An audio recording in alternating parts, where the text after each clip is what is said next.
Alhamdulillahi Rabbil Alamin. Wabihi nasta'inu ala umuri dunya wad din. Wassalatu wassalamu ala ashrafil anbiya'i wa imamil mursalin, Nabiyyina Muhammadin alaihi afdhalus salati wa atammut taslim, wa ala alihi wa ashabihi ajma'in, wa sallama tasliman mazidan ila yaumiddin. Thumma amma ba'd. Allahumma inna nas'aluka ilman nafi'an wa rizqan tayyiban wa amalan mutaqabbala. Ya Hayyu ya Qayyum bi rahmatika nastaghith, aslih lana sya'nana kullah wa la takilna ila anfusina tarfata ain. Para hadirin jamaah salat subuh rahimani wa rahimakumullah. Alhamdulillah, kita bersyukur kepada Allah Subhanahu wa taala di pagi hari yang berbahagia ini. Kita berada di tanggal 16 dari bulan Dzulqa'dah 1447 Hijriah. Kita bersyukur atas limpahan nikmat yang Allah Subhanahu wa taala berikan kepada kita, terutama nikmat diberikannya kepada kita semua kesempatan untuk berada di waktu-waktu yang Allah Subhanahu wa taala istimewakan. Bulan Dzulqa'dah, kemudian 2 bulan berikutnya yakni Dzulhijjah dan bulan Muharram, ketiga-tiganya merupakan bulan-bulan haram, bulan-bulan yang Allah Subhanahu wa taala sucikan. Dan ini penting untuk selalu kita ingat, untuk selalu kita sadari, dan untuk selalu kita saling mengingatkan satu dengan yang lainnya. Karena hadirin jamaah yang dirahmati Allah, sebagian masyarakat kita tahunya bulan suci itu hanya Ramadan. Padahal dari 12 bulan yang ada, yang disebut dengan Ashhurul Hurum, bulan-bulan suci itu adalah 4 bulan. Salasat mutawaliyat, 3 bulan diantaranya berturut-turut. Kemudian yang satu lagi bulan Rajab. Nah, 3 bulan yang berturut-turut ini adalah bulan yang saat ini kita berada di dalamnya, yakni bulan Dzulqa'dah. Kemudian 2 bulan berikutnya Dzulhijjah dan bulan Muharram. Dan satu lagi adalah bulan Rajab, 1 bulan antara Jumadal Akhirah dan Sya'ban. Nah, inilah sebetulnya yang disebut dengan bulan-bulan suci. Mungkin masyarakat kita menyebut Ramadan dengan bulan suci saking mereka memuliakan bulan Ramadan tersebut, ya, sehingga diistilahkan dengan bulan suci. Ya, pada dasarnya bulan suci itu 4 bulan tadi. Nah, sehingga totalnya dari 12 bulan yang ada, Allah Subhanahu wa taala dengan kasih sayangnya menganugerahkan kepada kita 5 bulan istimewa ini. Bulan Ramadan yang disebut dengan Syahrul Quran, bulan diturunkannya Al-Quran, dan bulan yang di dalamnya terdapat 1 malam yang disebut oleh Allah Subhanahu wa taala dengan Lailatul Qadar, dan memiliki keutamaan di antaranya khairun min alfi syahr, lebih baik daripada 1000 bulan. Kemudian ditambah 4 bulan suci yang tadi kita sebutkan. Ini kasih sayang Allah Subhanahu wa taala. Bukan berarti bulan-bulan yang lain tidak kita makmurkan dengan kebaikan. Tapi demikianlah Allah menghendaki bagi kita dengan kasih sayangnya supaya 5 bulan ini dimaksimalkan dengan sebaik-baiknya, makmurkan dengan amal-amal kebaikan. Kalau ahli dunia, mereka mengerti ada momen-momen tertentu, bulan-bulan tertentu yang kemudian mereka pahami bersama. Ketika bulan-bulan itu dimanfaatkan dengan sebaik-baiknya, ada percepatan ya di dalam meraih lipatan keuntungan. Nah pun demikian Allah Subhanahu wa taala menyediakan bagi kita abnaul akhirah, orang-orang yang memang orientasi dan obsesinya mengejar kebahagiaan dan keselamatan di akhirat. Allah fasilitasi kita 5 bulan ini untuk kemudian kita bisa mendulang pahala sebesar-besarnya. Nah hadirin jamaah yang dirahmati Allah, saat ini kita berada di dalamnya. Bahkan 2 bulan ke depan nanti ini kesempatan dan momentum terbaik ya bagi kita untuk kemudian melakukan percepatan di dalam meraih limpahan pahala di sisi Allah Subhanahu wa taala. Hadirin jamaah yang dirahmati Allah.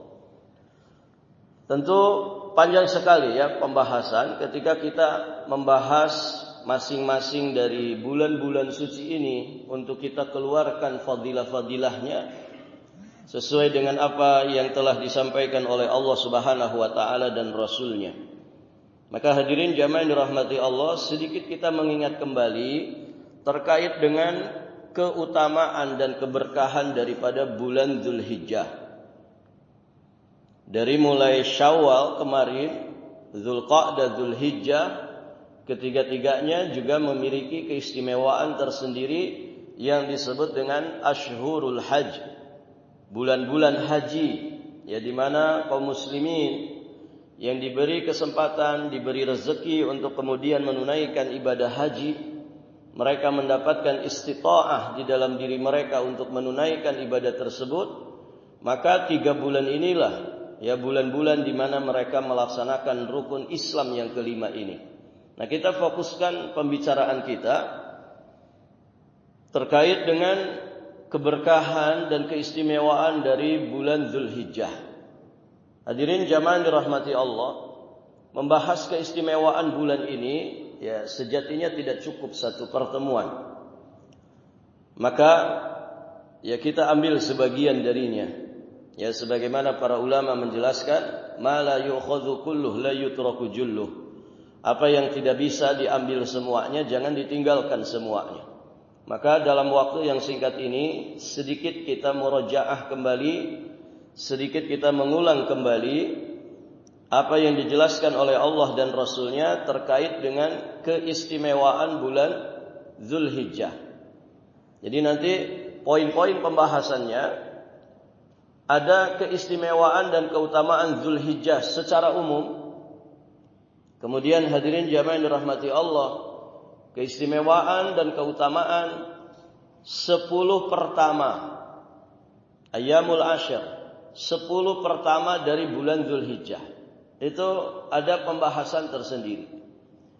Nanti kemudian ada pembahasan tersendiri terkait fadail atau keutamaan-keutamaan tanggal 9 Dzulhijjah yang disebut dengan hari Arafah. Kemudian ada keistimewaan tersendiri, ada pembahasan tersendiri terkait dengan keistimewaan 10 Dzulhijjah yang disebut dengan Yaumul Id, Idul Adha, atau juga disebut dengan Idul Nahr. Kemudian nanti ada keistimewaan tersendiri dari tanggal 11-nya yang disebut dengan Yaumul Qar, hari menetap.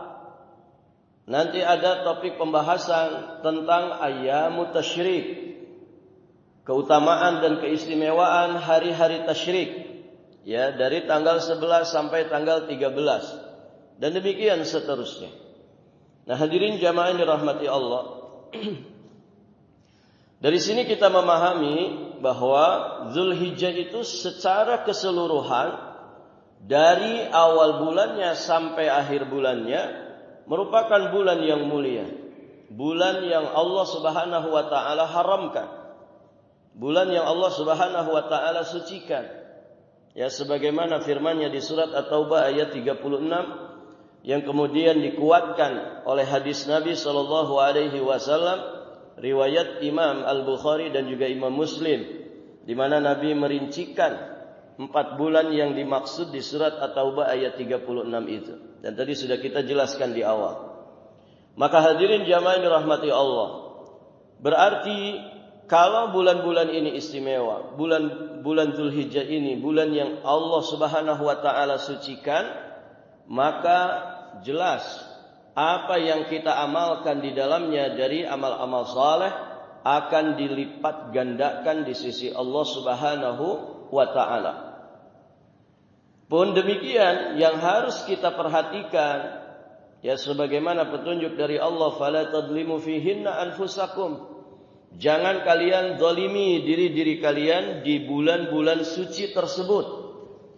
Maka di sini para ulama menegaskan, wadzanbu fihinna a'zam. Orang yang berbuat dosa di bulan-bulan suci tersebut, maka menjadi besar urusannya, menjadi besar siksaannya di kehidupan akhirat nanti. Ya, sebagaimana orang yang berbuat zalim, orang yang berbuat dosa dan maksiat di tanah suci, kan berbeda dengan orang yang berbuat zalim, berbuat dosa dan maksiat di tanah biasa yang tidak Allah Subhanahu wa taala sucikan. Dan inilah juga yang harus menjadi perhatian kita. Artinya apa para jamaah? Nilai takwa yang sesungguhnya itu bukan hanya fokus mengerjakan amal soleh, tapi juga fokus bagaimana meninggalkan hal-hal yang Allah Subhanahu wa taala haramkan. Dari mulai dosa-dosa kekufuran, kesyirikan, dosa-dosa besar dengan segala macam jenisnya, bahkan dosa-dosa kecil ditinggalkan oleh mereka yang punya kualitas iman. Bahkan hal-hal yang makruh saja mereka tinggalkan. Nah inilah ya esensi daripada ketakwaan. Hadirin jamaah yang dirahmati Allah, bukankah takwa itu imtitsalul awamir wajtinab nawahi? Melaksanakan perintah-perintah Allah, apakah yang wajib ataukah yang sunnah. Dan juga di antara esensi ketakwaan adalah meninggalkan yang dilarang Allah dan Rasulnya, apakah itu yang haram ataukah yang makruh. Maka dua ini harus beriringan untuk kita meraih yang namanya derajat muttaqin. Sehingga hadirin jamaah dirahmati Allah, ketika dua perkara ini beriringan, maka berarti perintah yang dia kerjakan itu perintah yang semurni-murninya, tanpa ada campuran dosa dan maksiat di dalamnya. Tentu jelas itu lebih utama ketimbang orang yang juga banyak amal solehnya, tapi kemudian amal-amalnya itu masih bercampur dengan banyak sekali dosa, maksiat dan juga penyimpangan. Maka dua ini mesti seiringan. Ya bagaimana kita berusaha melaksanakan perintah-perintah Allah dengan semaksimal mungkin, dan bagaimana kita meninggalkan yang dilarang Allah Subhanahu wa taala juga dengan keseriusan yang tinggi, sehingga derajat takwa itu bisa kita raih dengan sebaik-baiknya. Baik, hadirin jamaah yang dirahmati Allah. Maka di dalam Islam tarkul maksiyah itu amal saleh. Ya di dalam dinul Islam meninggalkan maksiat itu termasuk amal saleh. Selama dia meninggalkannya min jarraya, kata Allah, dia meninggalkan yang haram itu, dia meninggalkan larangan itu, tidak ada niat kecuali karena Allah. Itu amal saleh para jamaah dirahmati Allah. Dan ini luar biasa ya. Kasih sayang Allah Subhanahu wa taala. Jadi ternyata Pak, kita enggak ngapa-ngapain itu bisa dapat pahala. Yang penting hati kita yang bekerja. Maksudnya apa? Meninggalkan dosa dan maksiat. Namanya meninggalkan berarti kan enggak ngapa-ngapain. Enggak keluar duit, tidak keluar tenaga. Cukup kemudian kita pasang niat karena Allah di dalam hati kita. Ketika kita tidak mengerjakan, tidak bercapek-capek melakukan yang haram-haram, maka ternyata itu sudah menjadi pahala di sisi Allah Subhanahu wa taala. Ya. Kita aja di dunia Pak, kalau nggak ngapa-ngapain digaji, kira-kira senang nggak Pak? Kenapa orang rebutan pengen jadi PNS? Mungkin salah satu daya tariknya itu. Ada masa-masa pensiun di mana dia tidak ngapa-ngapain, digaji. Begitu kan? Kata orang, nguap dan kentutnya juga dapat gaji. Gitu kan? Taib, para jamaah yang dirahmati Allah. Oh, kalau urusan dunia yang model begitu tuh, ya orang mengejarnya. Bagaimana nggak ngapa-ngapain, tapi dolar terus ngalir ke rekeningnya. Nggak susah-susah, nggak capek-capek, nggak panas-panasan, nggak hujan-hujanan, nggak ada tenaga yang keluar. Layah-layah saja di rumah, tapi penghasilan terus mengalir.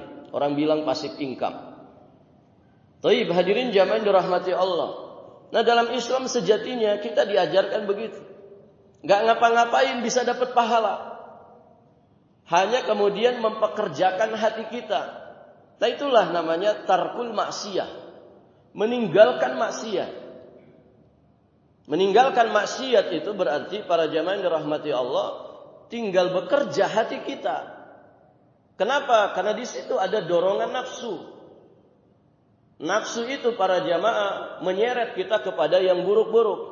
Nafsu itu menyeret kita kepada dosa dan maksiat. Maka dibuat kerja nih hati kita ini. Tahan dan bersabar dari segala godaan nafsu syahwat yang menyeret kita kepada keburukan-keburukan. Kemudian kita pekerjakan hati ini supaya meninggalkan itu semua karena Allah, bukan karena siapapun. Bukan karena kita sedang gak mood, bukan karena kita tidak punya duit, bukan karena kita kurang sehat, tapi meninggalkannya tidak ada niat kecuali karena Allah. Maka itu menjadi pahala besar di sisi Allah Subhanahu wa ta'ala. Nah, ini para jamaah yang dirahmati Allah. Dan ini juga yang ditekankan oleh Allah Subhanahu wa ta'ala di surat At-Taubah ayat 36 tadi. Ya, bahwa bulan-bulan haram tadi, 4 bulan haram itu, hati-hati kata Allah, jangan kalian zalimi diri kalian di bulan-bulan suci tersebut.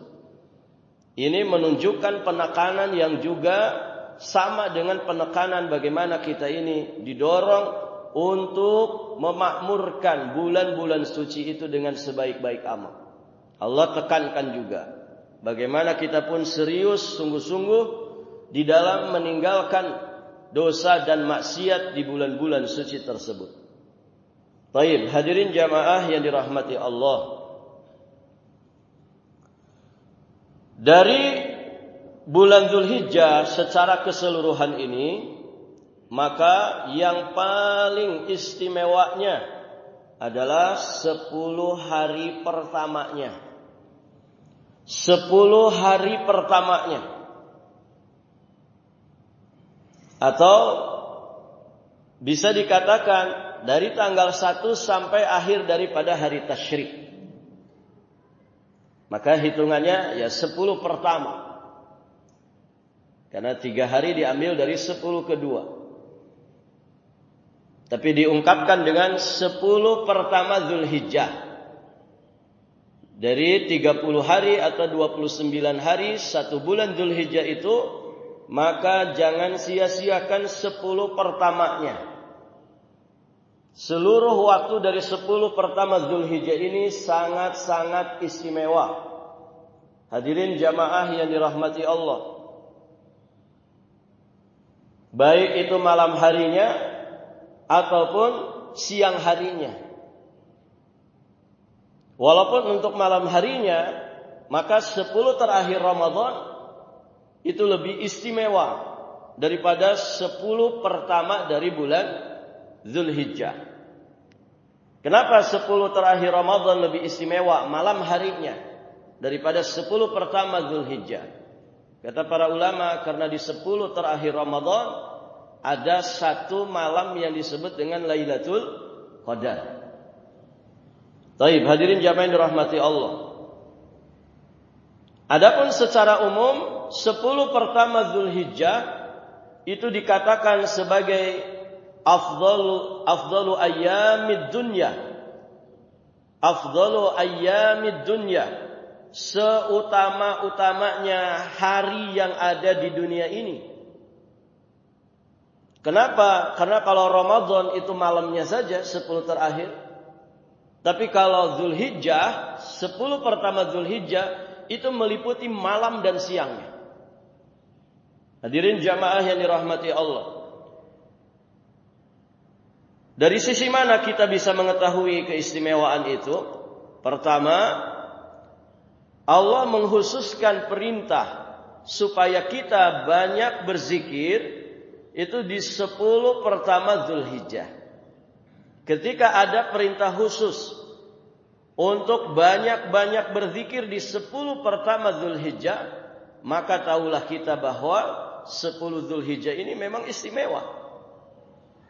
Ya, di surat Al-Hajj ayat 28 Allah Subhanahu wa taala berfirman, liyashhadu manafi'a lahum wa yadhkuru ismallahi fi ayyamin ma'lumat ala ma razaqahum min bahimatil an'am fakulu minha wa at'imul ba'isal faqir.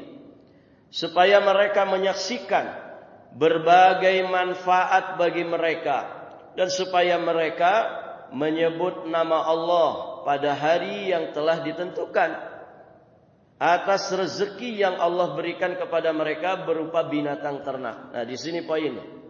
Wa yadhkuru ismallahi fi ayyamin ma'lumat. Supaya mereka banyak berzikir kepada Allah di hari-hari yang telah diketahui, di hari-hari yang telah ditentukan itu. Imam Ibnu Katsir rahimahullahu taala beliau menyampaikan satu asar dari Abdullah bin Abbas radhiyallahu taala anhuma bahwa ayyamin ma'lumat, pada ayat tersebut yang dimaksud adalah ayyamul asyr. Hari-hari yang telah diketahui dan ditentukan itu maksudnya adalah 10 hari pertama bulan Dzulhijjah. Ada perintah khusus dari Allah Subhanahu wa taala supaya banyak-banyak berzikir di dalamnya. Dan perintah khusus ini sejatinya petunjuk dari Allah, kasih sayang dari Allah.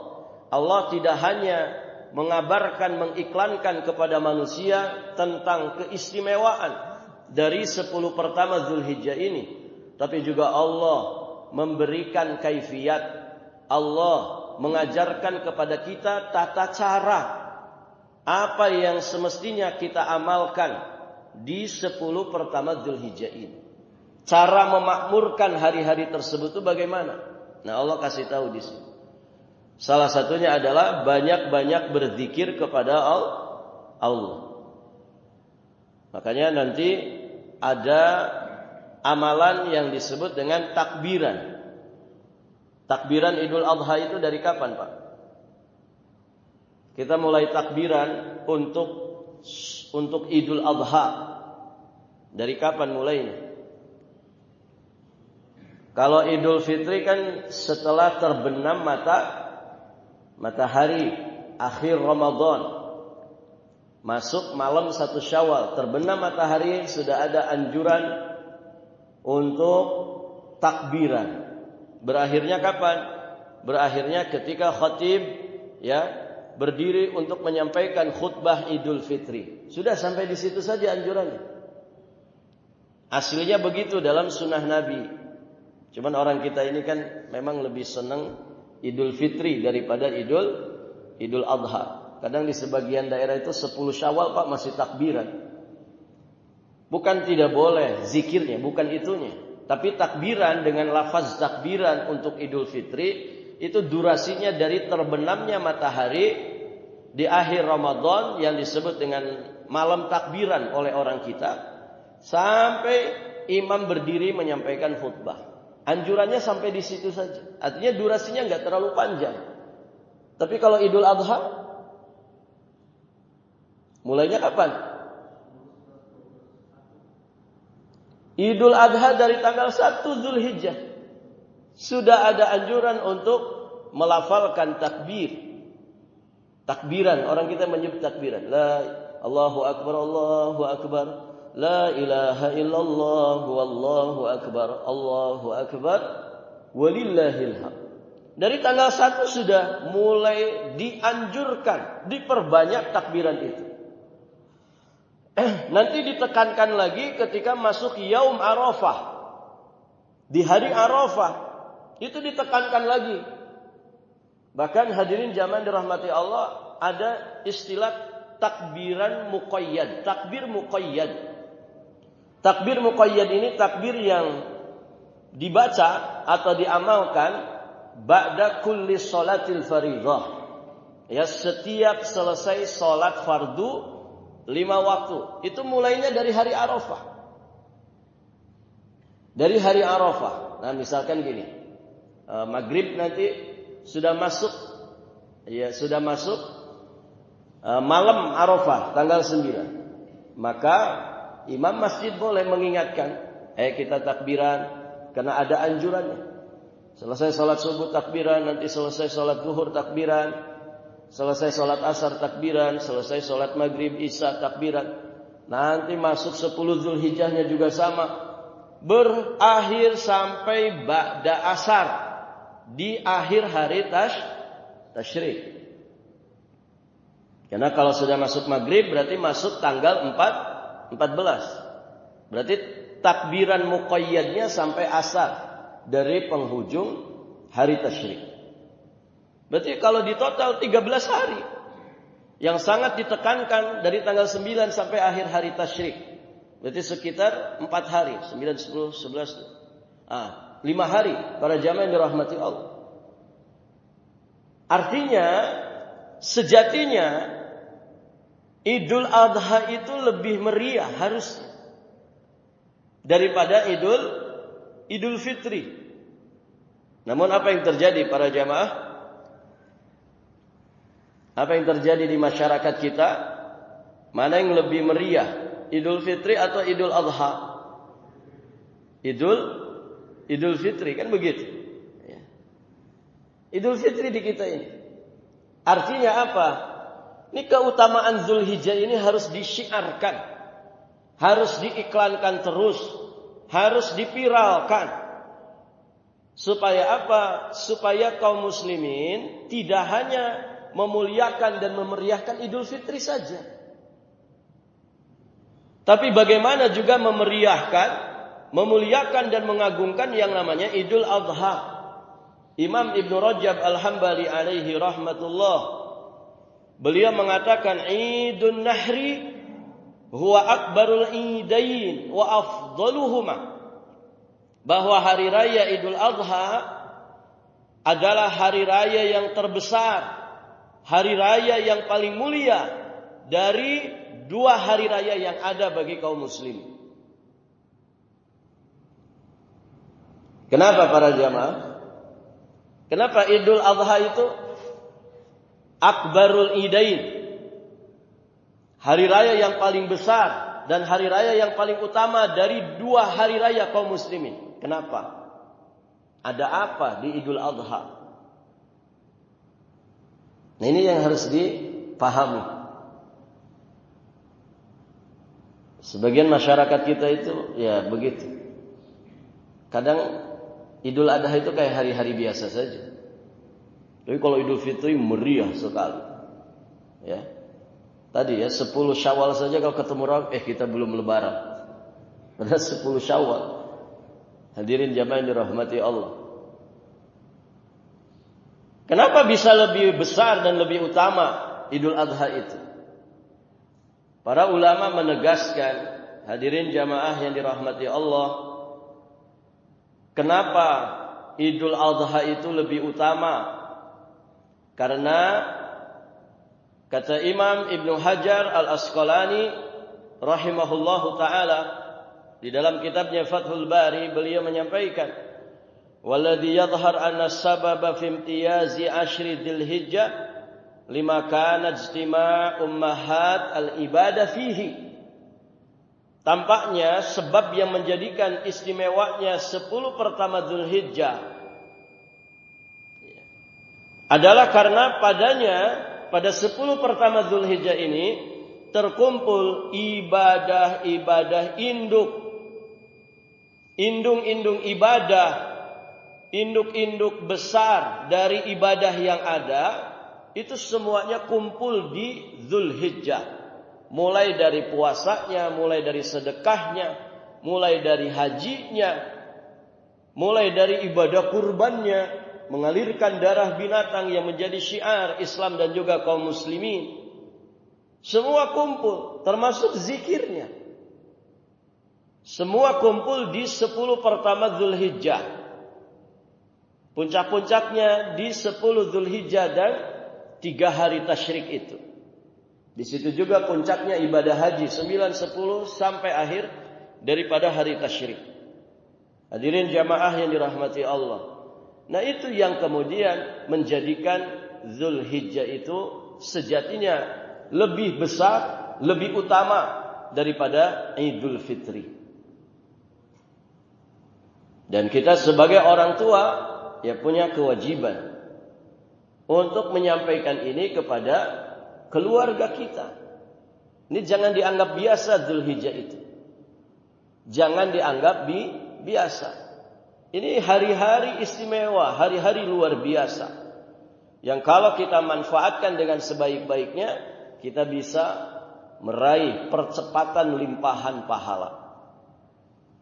Kalau urusan dunia kan senang Pak ya. Sekali mendayung 2-3 pulau terlampaui. Sekali jalan bisa dapat keuntungan untuk 1 tahun ke depan. Misalkan. Oh ini proyek istimewa nih. Ini musim-musim keuntungan nih. Begitu kan kalau urusan dunia. Saya kalau manfaatkan waktu ini ya bisa punya bekal keuntungan itu.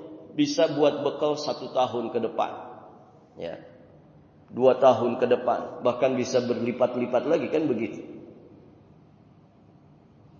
Hadirin jamaah yang dirahmati Allah, mereka lupa ya bahwa manusia itu akan mati. Bekal mati itu lebih utama daripada bekal masa tua.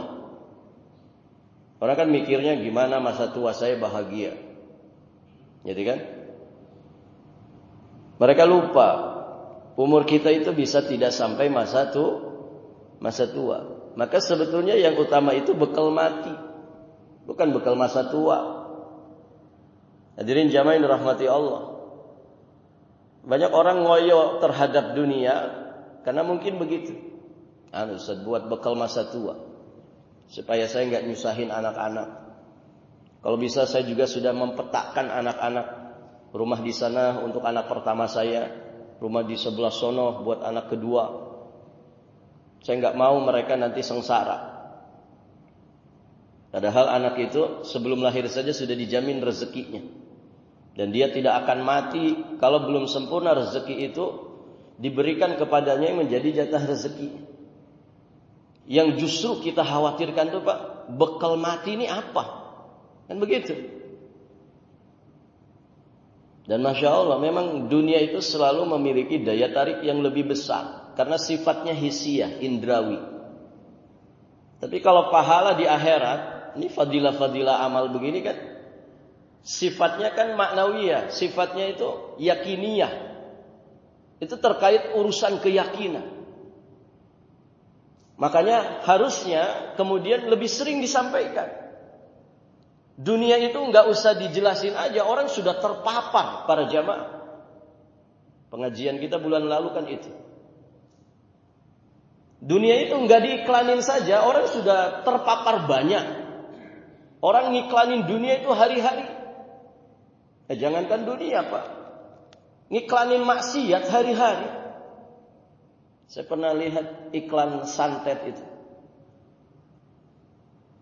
Santet mati 3 juta ya. Santet asmara 2 juta. Jadi orang kalau dia punya lawan usaha misalkan, saingan usaha, atau dia apapun itu, lawan politik kah atau apa, ini biar mati nih orang nih gimana, biar saya tidak tersaingi. Itu data nih dukun santet bayar 3 juta, nanti dia kirim santet mati ya. Ada santet masalah percintaan, lengkap dengan harganya itu. Luar biasa. Itu iklan di mana-mana itu. Belum lagi dukun mengiklankan dirinya. Ya kan? Ada juga dukun politik. Ya, mau jadi apa? Mau RI 1 kah? Mau jadi menteri kah? Jadi tingkat 1 gubernur. Sekian maharnya. Hadirin jamaah yang dirahmati Allah. Ini iklan kekufuran, iklan dosa-dosa besar di mana-mana. Ya kan? Sekarang aplikasi aplikasi yang mengantarkan orang kepada zina, banyak sekali. Iklan judol, judi online. Ya, iklan pinjol, pinjaman online. Oh, di mana-mana. Belum lagi iklan-iklan lain yang sifatnya duniawi, kesenangan-kesenangan duniawi. Coba Bapak buka medsos itu. Iklan apa yang banyak muncul? Ada orang ngiklanin usahanya, ngiklanin travel jalan-jalan, ngiklanin tempat wisata, seputar dunia rata-rata. Iklan tentang akhirat itu nyaris mungkin jauh sekali bandingannya dengan orang yang mengiklankan dunia, bahkan mengiklankan dosa dan maksiat. Maka hadirin jamaah yang dirahmati Allah, fadilah-fadilah seperti ini terkait dengan keyakinan. Dan ini harus terus disiarkan. Karena manusia sudah terlena dengan dunia. Harus diimbangi, bahkan kalau bisa dikalahkan. Maka hadirin jamaah yang dirahmati Allah, semoga yang sedikit ini menjadi pengingat dan juga peringatan bagi kita semua untuk sama-sama memuliakan ya bulan-bulan istimewa seperti ini dan memakmurkannya dengan nilai-nilai keimanan, dengan amal-amal soleh yang berkualitas. Semoga Allah mudahkan kita untuk itu. Amin Allahumma ya rabbal alamin. Baik para jamaah, masih banyak poin-poin yang lain terkait dengan keistimewaan bulan Dzulhijjah ini. Kita masih membahas bulan Dzulhijjah secara umum dan 10 pertama. Nanti ada rincian pembahasan istimewanya hari Arafah tanggal 9, istimewanya tanggal 10-nya, istimewanya tanggal 11, istimewanya hari tasyriknya. Barakallahu fiikum. Nanti ada keistimewaan bulan Muharram. Masya Allah, ini kasih sayang Allah, tidak ada waktu melainkan Allah berikan kepada kita berbagai macam keutamaan dan keistimewaan yang selayaknya kasih sayang Allah itu diterima dengan sepenuh hati. Namun demikianlah manusia, ya, tidak semua manusia yang disayang itu kemudian mereka mau ya menjadi orang yang disayang. Kan begitu Pak ya? Ada orang disayang-sayang, dianya tidak sayang sama kita. Nah, Allah itu kurang apa menyayangi para hamba. Semua fasilitas untuk mereka bahagia selamat di akhirat itu sudah diberikan. Cuman demikian manusia banyak yang tidak tahu diri, tidak mau disayang sama Allah Subhanahu wa taala. Barakallahu fikum. Kita cukupkan. Subhanakallahumma wa bihamdik asyhadu an la ilaha illa anta astaghfiruka wa atubu ilaik. Wassalamu alaikum warahmatullahi wabarakatuh.